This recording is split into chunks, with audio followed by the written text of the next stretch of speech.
For historical African tribes who use gruesome tactics used to defeat the enemy. Number 4. Use the enemy's skull as drinking cups.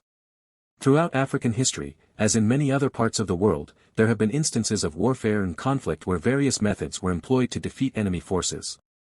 However, in some African tribes, gruesome tactics were employed to destroy the enemy with the sole aim of instilling fear in the target for generations to come so as to psychologically defeat the enemy in future combats and weaken their spirit. That said, here are a few examples of some gruesome methods of certain tribes that have been documented in African history. The Ashanti. The Ashanti nation was a federation of Akan tribes who now occupy the present-day Ghana in Africa, formerly called the Gold Coast due to the abundance of gold in this region. The Ashanti warriors were so brave that even their women were known to also go to war against their enemies fearlessly. One of such bravery was recorded in the history of one of the Ashanti greatest queens, Asantewaa. She inspired and supported what is today known as the War of the Golden Stool. The Golden Stool was the Asante nation's most sacred possession, and the British representative at the time, Sir Frederick Mitchell Hodgson, demanded for it to be brought for him to sit on, in the name of Her Majesty the Queen of the United Kingdom. A stool not even the King of Asante was permitted to seat on. She commented on the shilly-sholly of the Asante men regarding the British representative's demand with the remark, "Is it true that the bravery of Asante is no more? I cannot believe it. It cannot be. I must say this, if you, the men of Asante, will not go forward, then we will. I shall call upon my fellow women. We will fight the white men. We will fight till the last of us falls on the battlefield. If you chiefs will not fight, you should exchange your loin cloths for my undergarment." The Ashanti women warriors were so ruthless that they fought the British for 6 months. They melted their gold and poured it down the throats of their enemies at the War of the Golden Stool or the Asantewaa War. The Zulu Nation. The Zulu nation had a group of fierce warriors that used fearful tactics to defeat their enemies physically and psychologically. A prominent warrior in the history of the kingdom named Shaka Zulu taught the Zulus that the most effective way of gaining power quickly was by conquering and controlling other tribes. His teachings greatly influenced the social outlook of the Zulus. The Zulu tribe soon developed a warrior outlook, which Shaka used to his advantage.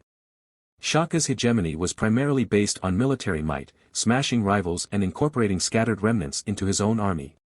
The Zulu warriors were famous for cutting off the heads of their enemies and wearing them as trophies. As Shaka conquered a tribe, he enrolled its remnants in his army, so that they might in their turn help to conquer others. He armed his regiments with the short stabbing ikuwa, instead of the throwing assegai which they had been accustomed to use, and kept them subject to an iron discipline. If a man was observed to show the slightest hesitation about coming to close quarters with the enemy, he was executed as soon as the fight was over. Shaka had made enough enemies among his own people to hasten his demise. It came relatively quickly after the death of his mother, Nandi, in October 1827. He ordered that no crops should be planted during the following year of mourning, no milk, the basis of the Zulu diet at the time, was to be used, and any woman who became pregnant was to be killed along with her husband. At least 7,000 people who were deemed to be insufficiently grief-stricken were executed. The killing was not restricted to humans. Cows were slaughtered so that their calves would know what losing a mother felt. The Ndebele or Matabele, people who duck behind their shield. The Ndebele Amabutho, regiments, had a long warrior tradition and were similar in organization to those of the Zulus but much smaller, seldom exceeding 500 men. They were a group of Zulus under the leadership of a great warrior called Mzilikazi, one of Shaka's army generals, and became incorporated in the southern Ndebele tribe.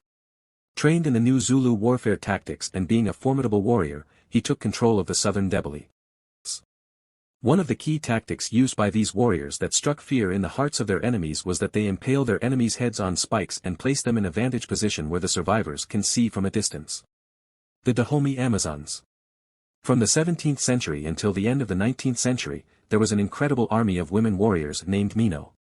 These Amazons, also known as the Mino or Gbeto, were a fully trained, fearless female fighter. They were part of the largest ethnic group, the Fon dynasty in present-day Benin Republic. They were not allowed to be married or have children, and most of them were virgins. Their main role was to be diligent and protect the kingdom, though were ferocious. They sharpened their teeth often for use during war, and some cut their left breast to better seat their guns on their chest. They were notorious for decapitating the head of their enemies and would often cut off the breasts of their enemies and use them as necklaces. They took pride in their title and showed it by training extremely hard. They've won most wars, including beating the French colonizers several times. The Yaka, or Congo warriors. The Kwango River area, southwest of the Democratic Republic of the Congo, is the home of some 300,000 highly artistic Yaka people. Yaka or Yakala means, males, the strong ones, thus Bayaka, the strong people. The Yaka society is organized into strong lineage group headed by elders and lineage headmen.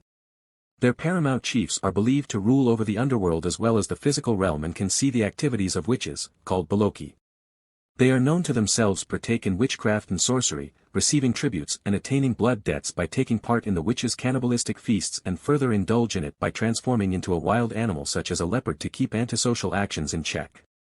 Their authority most signified by coiled rings around his ankle and arm that contain fibers and a sacrificial tendon wrapped in copper called the kazakiti or lakano.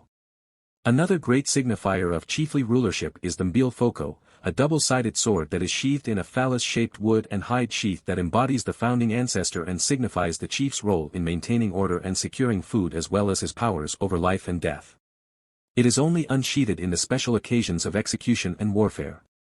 This use of witchcraft is permitted only if it is done to a limited extent and for the good of the community. The Yaka warriors, who were the shield of the community, also called Congo warriors, would often use the decapitated human skulls as drinking cups after a successful war with their enemies. The tactics of African warriors are still studied today by military leaders and historians, and they continue to provide valuable insights into the art of warfare. Thanks for watching. I hope you learned something new about the fascinating tactics of African warriors. If you are not already following our channel, you may probably never see any of our videos again. To see more of Be the First to be notified when we post a new video, click the subscribe icon.